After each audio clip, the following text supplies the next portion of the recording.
kondisinya. Maka ketika para ulama ditanya, apa rahasia orang hidupnya bahagia? 3 Bapak Ibu, 3. Pertama, perbaiki ibadah. Perbaiki ibadah. Kadang-kadang mohon maaf, salat yang diperintahkan Allah kita anggap sebuah beban. Puasa yang diwajibkan Allah kita anggap sebuah beban. Sedekah yang diperintahkan Allah kita anggap sebuah beban. Tidak mungkin Allah cinta kepada kita kalau kita tidak benar-benar mencintai Allah Subhanahu wa taala. Sering saya katakan, membangun masjid itu tidak sulit, membangun musalla itu tidak sulit, tapi bagaimana meramaikan orang sholat berjamaah di dalamnya, itu yang sulit. Kadang-kadang ketika azan berkumandang di masjid, jangankan yang rumahnya jauh dari masjid, kadang yang rumahnya dekat dengan masjid pun tidak datang melangkahkan kakinya untuk beribadah kepada Allah Subhanahu wa taala. Padahal Rasul katakan apa? Aqrabu ma yakunu 'abdun bi rabbih wa huwa sajidun fa'aksarud du'a. Sedekat-dekatnya hubungan antara manusia dengan Allah adalah ketika ia sujud fa'aksarud du'a, maka perbanyaklah meminta pada saat itu. Kedua, apa konsep hidup bahagia? Perbanyaklah sedekah. Ibu, maaf, banyak orang-orang kaya mati menangis dalam kuburnya. Kenapa? Karena ketika dia hidup dia sibuk menimbun harta, bukan sibuk menimbun amal. Kita kaya, banyak yang mau berteman, tapi ketika kita mati kawan kita pergi meninggalkan kita. Apa yang menjadi bekal kita? Hanya amal.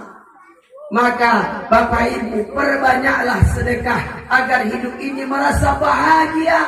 Nabi ditanya oleh seorang sahabat, "Ya Rasulullah, apakah orang mati membawa harta?" Kata Nabi, "Bawa." Harta yang mana? Harta yang mereka infakkan, harta yang mereka belanjakan di jalan Allah Subhanahu wa taala.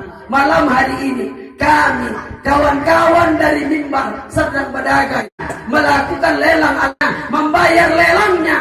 Al-Quran itu boleh ditinggal di masjid, Al-Quran itu boleh dibawa ke rumah. Setiap orang membaca Al-Quran itu mengalir pahalanya kepada kita walaupun kita sudah meninggal dunia. Untuk apa uangnya Ustaz? Membangun kantor dakwah Mimbar Sergai yang nanti di dalamnya ada pelatihan tahfiz Al-Quran, ada pelatihan qari, ada pelatihan dakwah.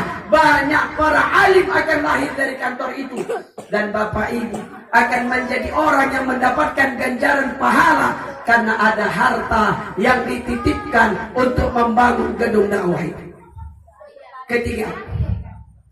Ketiga, apa kunci hidup bahagia? Pertama, perbaiki ibadah. Yang kedua, perbaiki sedekah. Ada yang ketiga, perbaiki hubungan kita dengan orang tua kita. Perbaiki hubungan kita dengan ayah emak kita.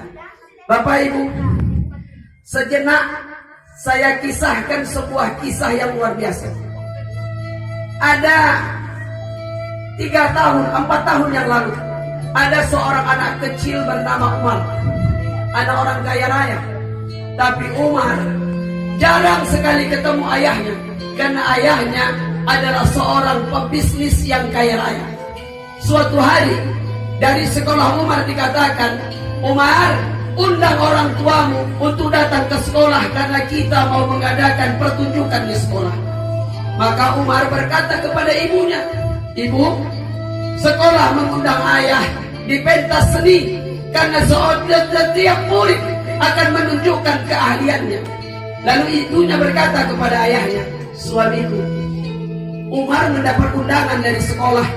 Untuk apa? Hadir ke sekolah di acara pentas seni karena setiap murid akan menunjukkan kepintarannya."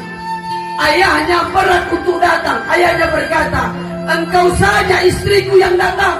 Aku sibuk karena begitu banyak bisnis."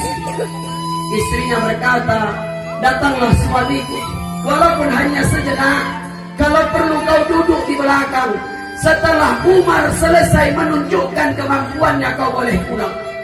Berat hati ayahnya datang, berat hati ayahnya hadir. Tapi hadir ayahnya duduk di kursi paling belakang. Hebatnya, ketika gurunya memanggil satu persatu kawan-kawannya Umar, ada yang bernyanyi, ada yang menari, ada yang memainkan alat musik. Tapi Umar tidak melakukan itu, Bapak Ibu. Apa yang dilakukan Umar? Umar menghafalkan Al-Quran surah An-Naba 40 ayat. Dia bacakan An-Naba 40 ayat. Mendengar bacaan Al-Qurannya Umar, ayahnya menangis, ayahnya meneteskan air mata. Ketika gurunya bertanya, Umar, kawanmu menari, kawanmu menyanyi, kawanmu memainkan alat musik, kenapa engkau memilih menghafalkan Al-Quran? Apa kata Umar? Ustaz, ayahku orang yang sibuk dengan bisnisnya. Saking sibuknya ayahku, jarang sekali ayahku punya waktu untuk bersamaku di dunia. Aku hafalkan Al-Quran buat apa?